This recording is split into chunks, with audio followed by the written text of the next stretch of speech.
Hello, people of the internet. I was playing Fallout New Vegas because it's actually my first time playing that game, and I got through the Honest Hearts DLC. Now, to those of you who have been watching my channel for some time, all 5 minutes of its existence, yeah. If any of you have been watching my channel for some time and know about Fallout New Vegas, you might be like, wait a minute, I know where he's going or where she's going with this. Yeah, the Honest Hearts DLC. So I explained in a few other videos I've said and that I've planned this to make a video comparing and contrasting Islam and Mormonism. And I when I get focused on one thing, I get focused on that one thing, you know? It's almost as if I was born like that or something, like I have some sort of certain thing that begins with awe and ends with tism. Yeah, no, it's because I'm autistic. That's why I get focused on one thing at a time. So I was getting focused on theology, and then I started getting focused on Fallout New Vegas. So I was playing that for a while, which was distracting me from the whole studying Mormon theology to compare and contrast it with Islamic theology. But then I got to the Honest Hearts DLC, where it takes place in Utah, and most of the characters are Mormon, so that kind of reminded me of it. But that also gave me the idea for this video, which is going to be... So first of all, that first part was me explaining that I'm going to get back on track to studying Mormonism. I really hope that I can get myself back on track, because I feel bad, delaying it like this. But yeah, so it gave me the idea to do a character analysis of Joshua Graham. Now, keep in mind that this character analysis is going to both be an actual character analysis, unlike the last video I made where it was just kind of me talking about the two people in the title, but this one will actually be more of an analysis of Joshua as a person. Also, keep in mind that this is my first time playing New Vegas and the Honest Hearts DLC, or was, so that means I've only done certain options. So, I don't know what it's like to encourage Joshua to kill Salt on Wounds. I don't know what it's like to go with Daniel to escape with the sorrows. And I'm going to go ahead and quickly give a little explanation of the Honest Hearts DLC and of Fallout New Vegas, so you guys have context. So Fallout New Vegas's plot is you get shot by this guy, and you get saved by this other guy, and you have to hunt him down, to the guy that shot you. And then on that journey to hunt him down, you end up finding yourself on other stuff, finding other stuff to do, which involves joining one of two factions or one of two people. Yes Man and Mr. House is the two people, and then Caesar's Legion and the NCR, New California Republic, are the two factions. So, now that we're done with the New Vegas summary, here's a summary of Honest Hearts. So, Honest Hearts is, I also could be getting the name mixed up, so sorry if I'm talking about a different... I think it's Honest Hearts is the one that I'm thinking of right now. The one in Utah. So it takes place... So you meet up with this group called the Happy Trails Caravan. And they have, this intention to go to a place in Utah to do something. I think it's to trade or whatever. And you go with them, and they all get killed, or at least they all got killed in my playthrough. And one thing is, the guy who, is the reason I understand Fallout as well as I do, Oxhorn, couldn't even keep those people alive, and if he can't keep a character alive, they're meant to die. So, he's the reason I understand Fallout as well as I do. I said that word, Fallout as well as I do. Because I've only ever played Fallout 4 and Fallout New Vegas, and Fallout New Vegas being earlier when I just started playing it, so I'm still new to the game. One, well, let me stay on track real quick, and I'll bring that up later, so I can continue with what the point of this video is. So yeah, you go to Utah, and your entire crew gets killed by, yeah, by this tribe called the Whitelegs, and they're like this violent tribe that kills a bunch of people.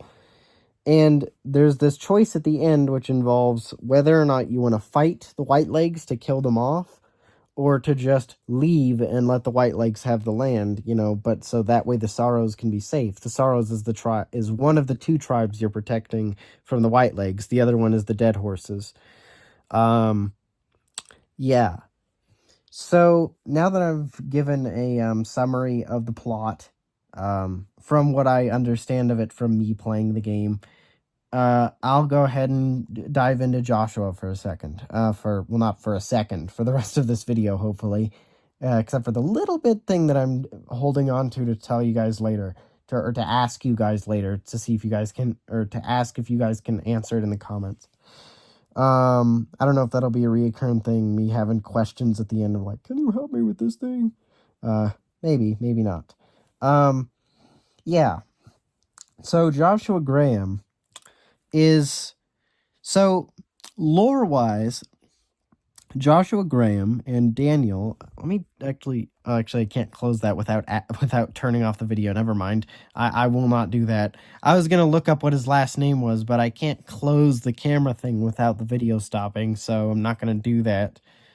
I did that last time, actually. It was hilarious. I made a part 0 and a part 1 to the series because the first part, which was supposed to be part 1, I ended prematurely by doing that and swiping off the camera app, and it shut off. And then the second part, which ended up being called part 1 because the first part was named part 0 because it was prematurely ended,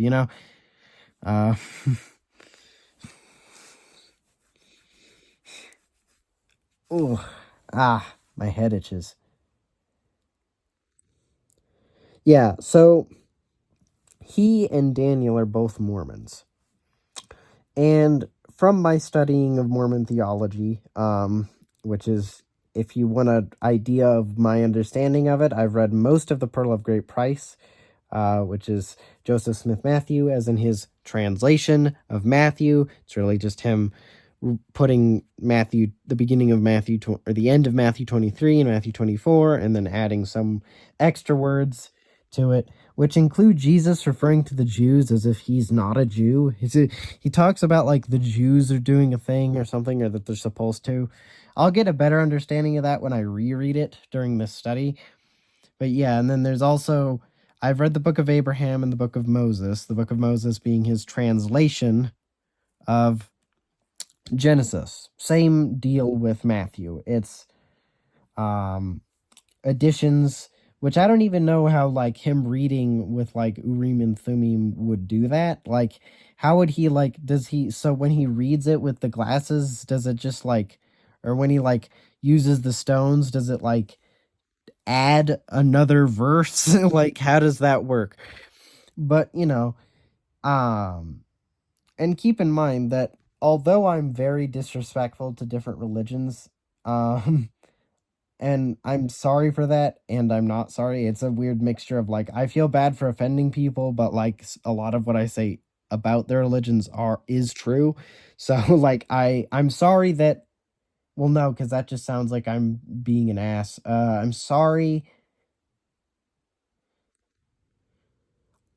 I can't say this without being an asshole. Never mind. I'm just, I guess I'm sorry for being kind of disrespectful about it. But as I've said before, what I say about the religions is true in my mind. So if you tell me, so if I get something wrong, feel free to correct me. Please, although I'm not giving you that extra, keep it like, please be respectful about it, because then I'll be like more likely to listen. And I'm not saying that because I'm like expecting you to give me an extra privilege that I'm not giving you. I'm not saying be respectful to me, you know, even though I'm not respectful to you. I'm just saying I might be more able to read your comment if I'm not blinded by rage. Because I do take things to heart sometimes. It's weirdly weird like that. I read comments like I actually had to take my anxiety meds, which is just a edible that's just indica, to relax today because I saw a comment that kind of made me mad. And it kind of got stuck in my head. Of course, that doesn't happen with everything, but sometimes it happens, and it's really annoying because I don't want to think about things all the time. I'm so sorry for for my little tangents here. I'm autistic, so I do tangents, and I'm also pretty high right now, so tangents are bound to happen. For both of those reasons. But yeah, my studying of Mormonism. Okay, so I've read the Book of Abraham, the Book of Moses, Joseph Smith Matthew, and I've read the Book of Mormon up until near the end of Alma. Because, as in Alma the book, not Alma the character, because Alma's already dead by this point in the book. Alma the younger and the elder, of course, the elder would have died but the younger is also dead by this point as well, or at least disappeared. I like to imagine that he killed himself for how much he sucks, because that guy was horrible, man. He would make a great villain, but he's horrible, man. That's the reason why he's horrible, is because he's not meant to be a villain, but yet he's the perfect villain. He's like a fucking suicide bomber in the way that he thinks about religion. It's hilarious that it's unintentional, but it's also really awesome how good of a villain he would be because of these things. That's one of the reasons why, I'll bring that up later too. I'll really try to keep this on track. So Joshua Graham quotes the Bible and he quotes the Hebrew Bible and calls you a Gentile. So if you're reading from that dialogue, you would assume, oh, he's Jewish. And Daniel also calls you a Gentile, same assumption. But then he later talks about their Lord forcing people out of the church as an analogy for, like, killing the Whitelegs to get them out. And it's a similar thing with the first quote he used of dashing little ones against rocks or something like that. And that's actually funny because I actually heard that quote before I played the game. It was from a Apologia video, because Apologia, he has these two funny videos where it's like two kind of two controversial, like, Bible quotes that are like really really show how bad the Bible is. Like, but they're sung like they're church songs that are like happy. The first one is the one about dashing babies against rocks, and the second one is the one in the New Testament where Paul says that women shouldn't teach in church. So yeah, and he's funny. I like him because I like how he's, like, respectful, but he's also, like, when he's not, like, he always has the same tone, so he's either being respectful or passive-aggressive if he's not respectful. Or at least he'll come off as passive-aggressive, if not intentionally so. But yeah, so that would make you assume he's a Christian, right? So he's talking about the Lord kicking people out of the temple. So that means he believes Jesus is Lord, so he's either Christian or Rastafarian, but no, he's not Rastafarian, not even, like, he's not, for obvious reasons, but still, if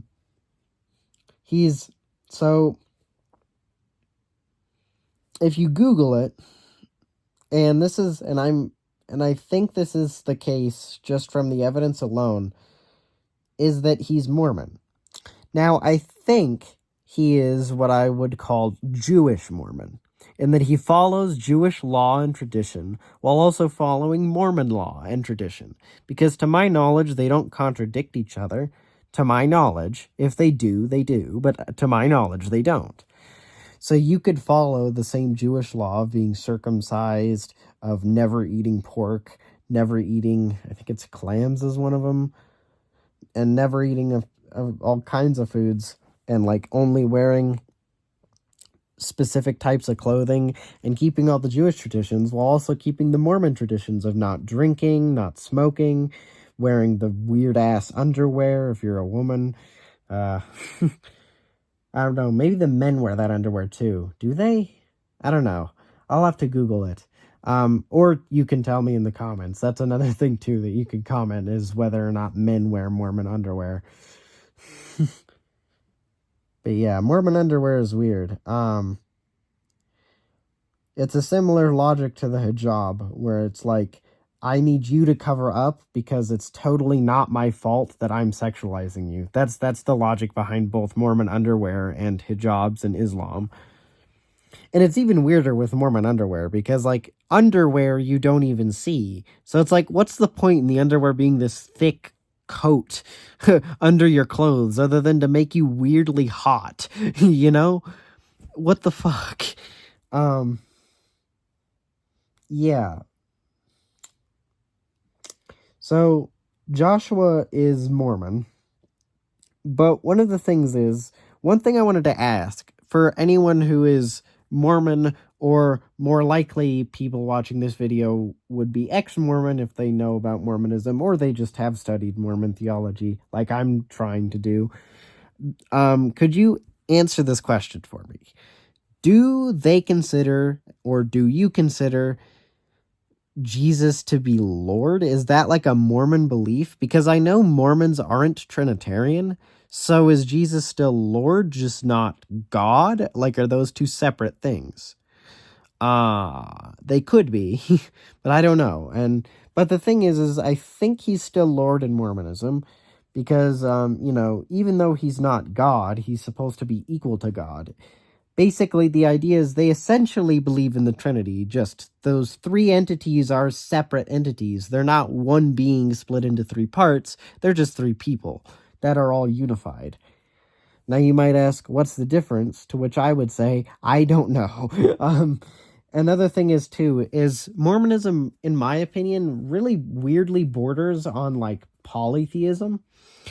I don't even know if Mormons would argue with that. I don't really see why they wouldn't or why they would, because like it's kind of useless to like be like, we're not polytheistic, because like I don't see the problem. That would be kind of funny because it'd be going full circle, since the ancient Hebrews believed in multiple gods, and then it would be like then monotheism in later Hebrew years, and then later with Christianity it's monotheistic, and Islam it's monotheistic, and then Mormonism it goes full circle all the way back to polytheism. That's kind of interesting. But yeah, my main point is polytheism, that it kind of borders on polytheism because they believe in that like gods are reincarnated people who became God because they were pious to the god of them.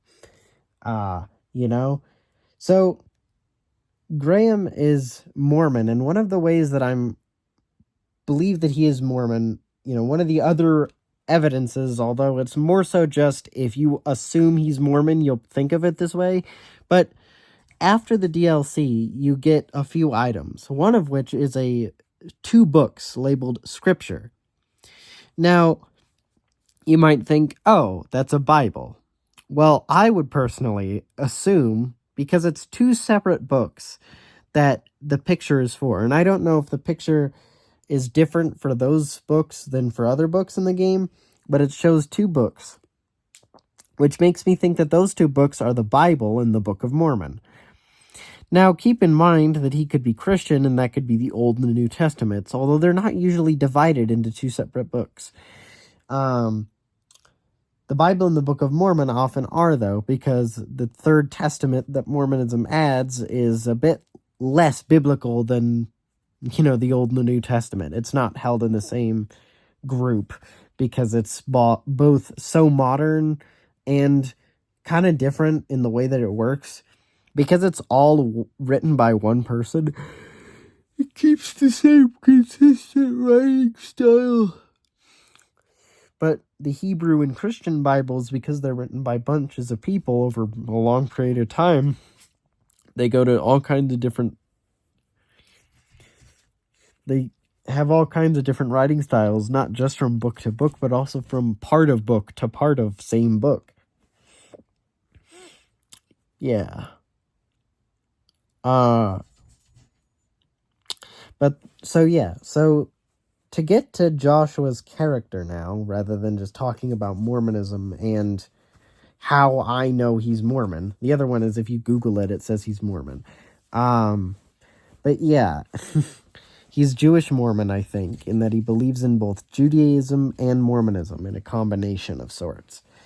And yeah, and so he is wanting to, so one of the things he says is that he only kills for God, or that he only, something like that, I think, or that he only kills, I think that's what it is. He only kills people for God and he doesn't enjoy it or something. And it's like, one of the issues is it's like, that's kind of a dumb thing to say because he decides what God wants.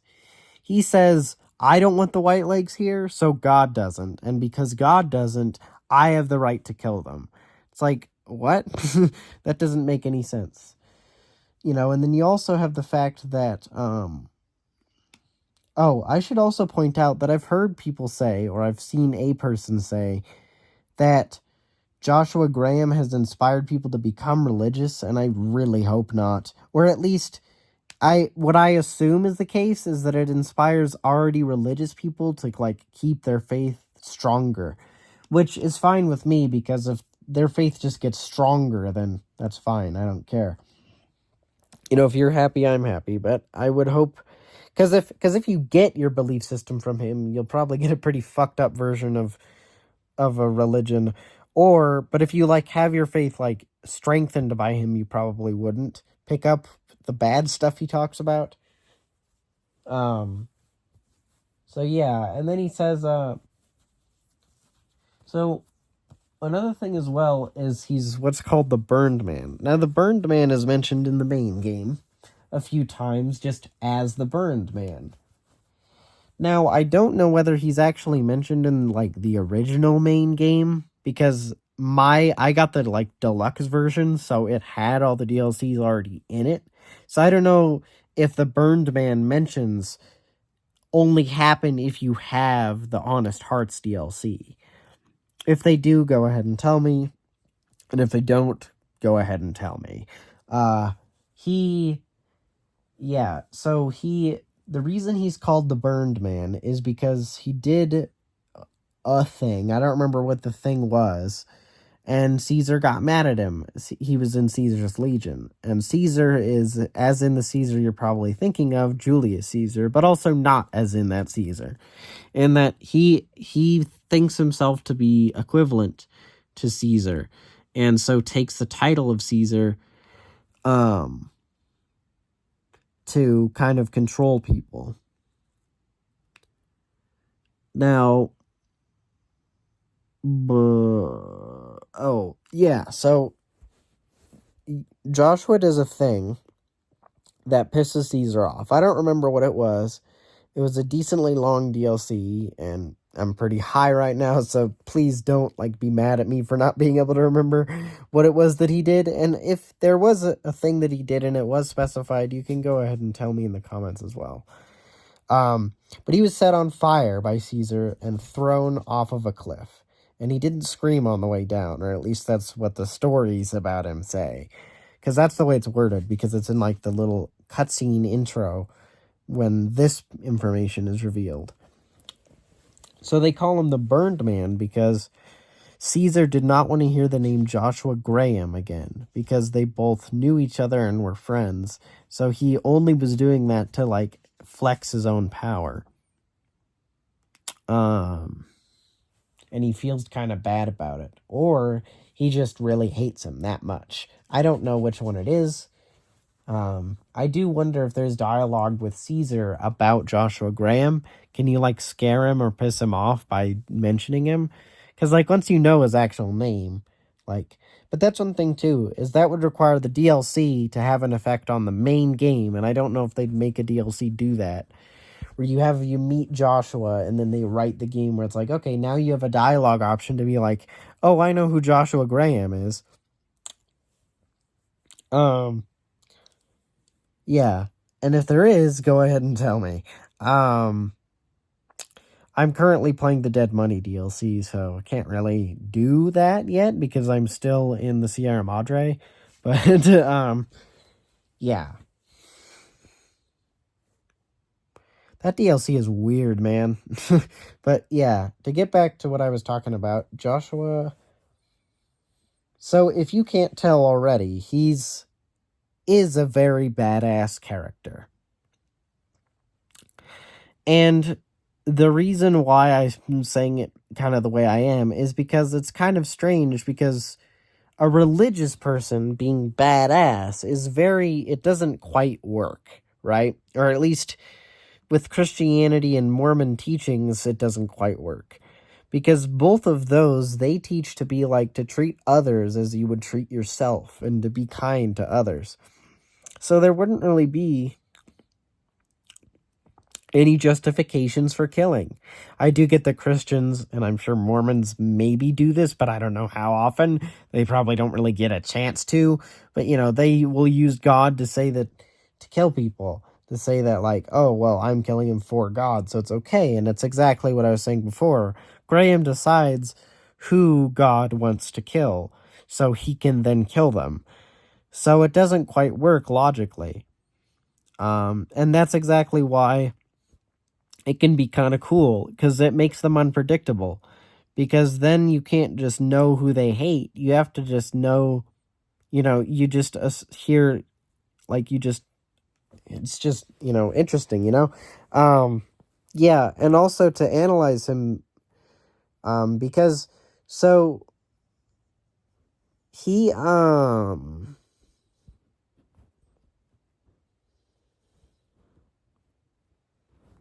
he was encouraging, so Daniel was encouraging the White Legs or the Sorrows and Dead Horses to leave so the White Legs can have their land because they were active, because the White Legs are this very savage tribe that like kills people.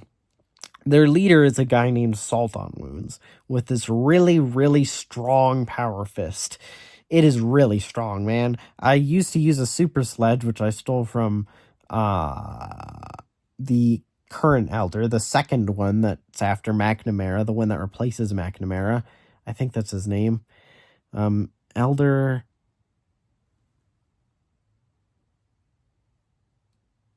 I don't remember, man. Hardson, I think. Harden, Elder Harden. Yeah. And I stopped using the super sledge because Salt on Wounds' power fist was so strong. So I just use that instead now. I really like close range weapons, but yeah. He is Salt on Wounds is the leader of the White Legs. So Joshua encourages you to kill the White Legs so the Sorrows can keep the land. Now, most people, including myself, would believe that killing the White Legs would just be the smart decision. Because why are you just going to give the White Legs your land? If you run away and escape, the White Legs are just going to find you and then do that again, and then you're going to do that again, and then they're going to do that again, and that's just going to be an infinite cycle of you leaving, them tracking you down, and then eventually when you're just all dead, then they just get everything from you. So killing them scares them away.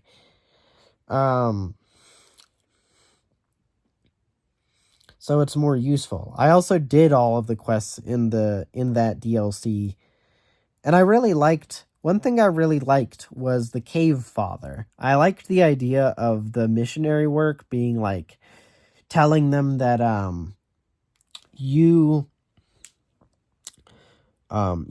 there's the Father who loves you, and then they have a person in their mythology called the Cave Father who protects specific caves. There are specific caves that are holy that should not be entered.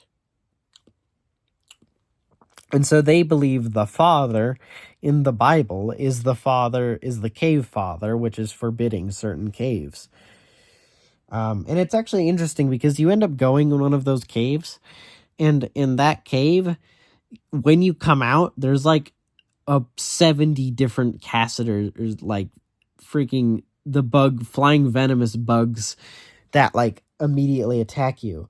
I was originally trying to kill them, but me and Waking Cloud just kept dying, so I was just done. Waking Cloud is is like one of the companions, and is the companion for the DLC essentially. So I remembered that I had a stealth boy in my inventory, which I stole from something in the cave, and I used it to just run away, and it worked. That's how I did it. I was genuinely kind of mad because I was like, how do I get out of this situation?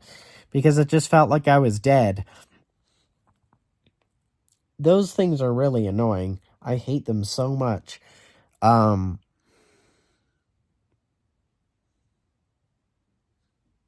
Yeah. So Joshua, if you do Joshua's line of like quests, so he has like a few things before where you take on the white legs. And then if you do those and then you let him follow through on his plan, which is to kill a bunch of white legs and hunt down Salt on Wounds and kill him. So he's holding Salt at Wounds at gunpoint, and he asks you, like, or no, he doesn't. He says no, I think Salt on Wounds starts talking to you and says like to tell him not to, not to kill you. Oh yeah, and I remember. Joshua also says before that, he says like, I know you understand me, and then he says something in their language. I don't remember what it was. I have to look that up again. Because it was really cool. But yeah, so then you can tell him with a speech check that he shouldn't kill him, and then you can with another even higher speech check tell him that again, and then he listens.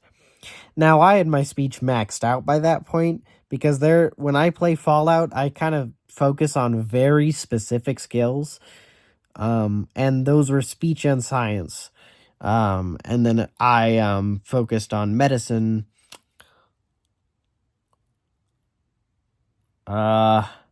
Yeah, and repair and lockpick. Those three are now the ones I'm upgrading because I've maxed out science and stuff.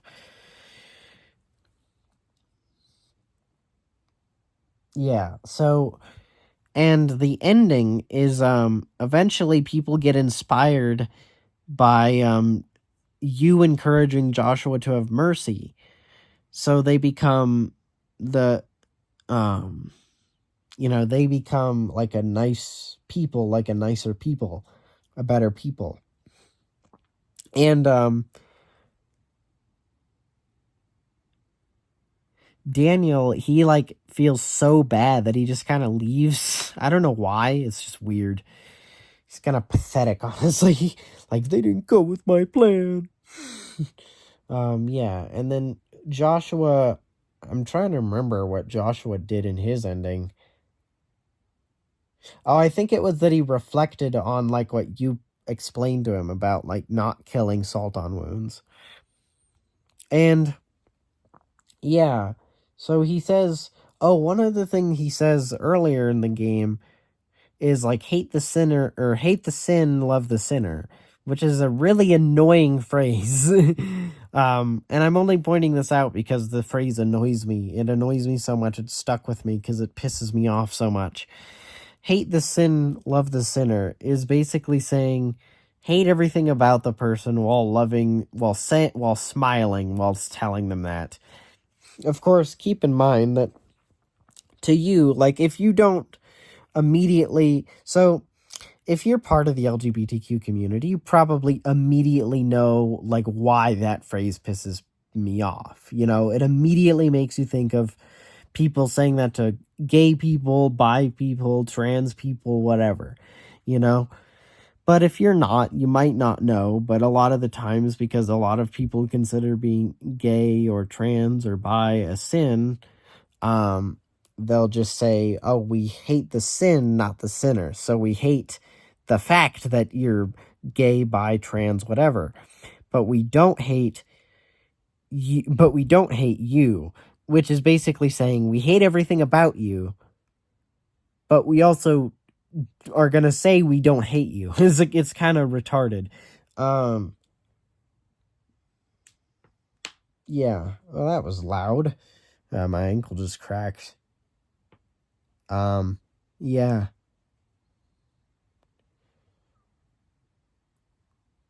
And then there's another thing as well that he did. Trying to remember what was it that he did in his ending. I don't know. But yeah, he said a phrase to Salt on Wounds, which I think was which I remember seeing a short talking about that phrase being a mystery, that he doesn't know what that means. And I remember seeing people translating it in the comments. But I'm, as I said, I'm gonna look that phrase up again. I really like that the White Legs language is a fusion of different languages and is very clearly an evolution from like English and other stuff. It's really cool. Yeah, I'm pretty sure there's like an African language or something where it's like that, but I don't remember what it is. Um, I don't remember what it's called. So I guess tell me that in the comments too. Um, yeah, so that's pretty much all that I can say about like things Graham does. He is violent. He encourages people to be killed despite claiming to believe in Jesus and God.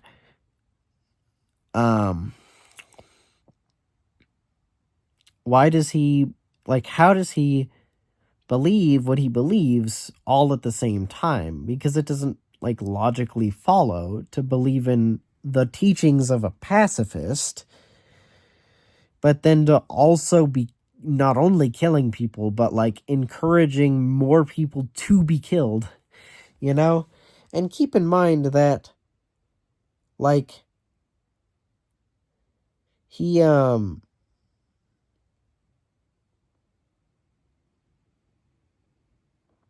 I spaced out. Oh my god.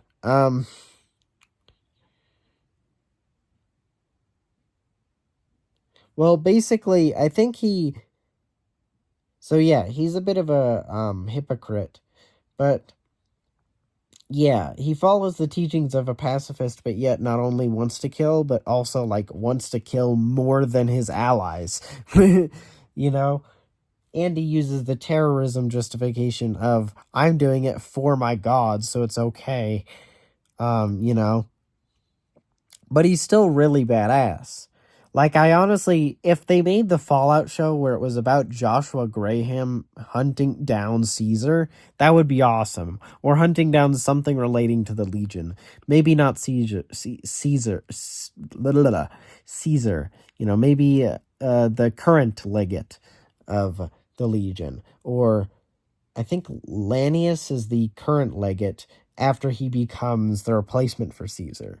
You know? Yeah.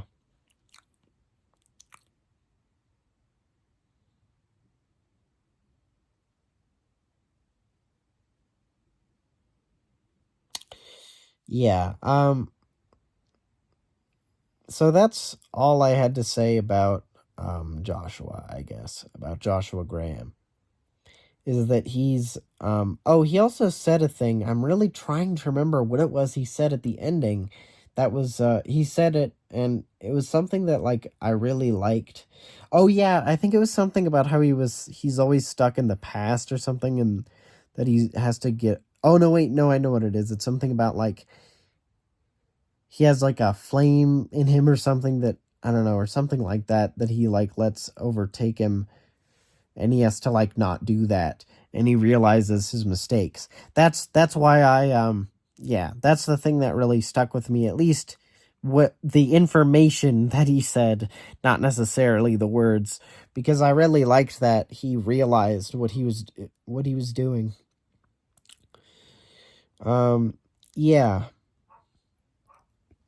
So so to bring up what I was going to ask before that I was trying to avoid to like not go off topic was I was wondering, so I got Fallout Tactics on Steam, Fallout Tactics Brotherhood of Steel, because I really wanted to play it. And I can't get it to work on my computer. I've tried all three of the options that pop up on the pop-up menu, and the only one that kind of works is the windowed option, but even then, the cutscene screen is so small, I can't really see the cutscene, and the start menu, your cursor or my cursor disappears when I go down to the screen to click on a button. So, is there a way to fix either of those things? If so, how? Because I really want to play Fallout Tactics. Because it seems pretty cool. Yeah. So I guess, yeah, I might make more content talking about a movie, a video game, a show, or a book. Just tell me what to talk about, and I'll probably talk about it. Oh, also, in my last video, or in one of my earlier videos, I was wearing makeup like I am now, and I wanted to say that I kind of decided I probably will be in girl mode for videos. So I'll be shaving and putting on makeup before videos. Now, if you notice little hairs on my chin or something, and it looks like a beard, or you notice a bunch of cuts, it's like, yeah, I know I cut myself, and I know I can't shave perfectly to get rid of all of the hair. But I don't really care. So, well, that kind of rhymes. Yeah, it doesn't really matter to me. And it shouldn't matter to you. Yeah. But I have kind of a little saying that I think people should remember, which is that we look closer at ourselves than people do at us. You know? If we look in the mirror, I might notice the little hairs on my neck, but in reality, most people probably wouldn't, because they wouldn't be paying attention. They don't care that much. They're not going to be analyzing your face, you know? My main point is, we care more about the way we look than the people around us care. And we should remember that, because that's a really important message. I should also tell you about this. I got a cloak at a comic fest type thing, and this is a really warm cloak. I was kind of cold, so I put it on, and I also wanted to show the cloak. It's pretty cool. It has a hood, I think.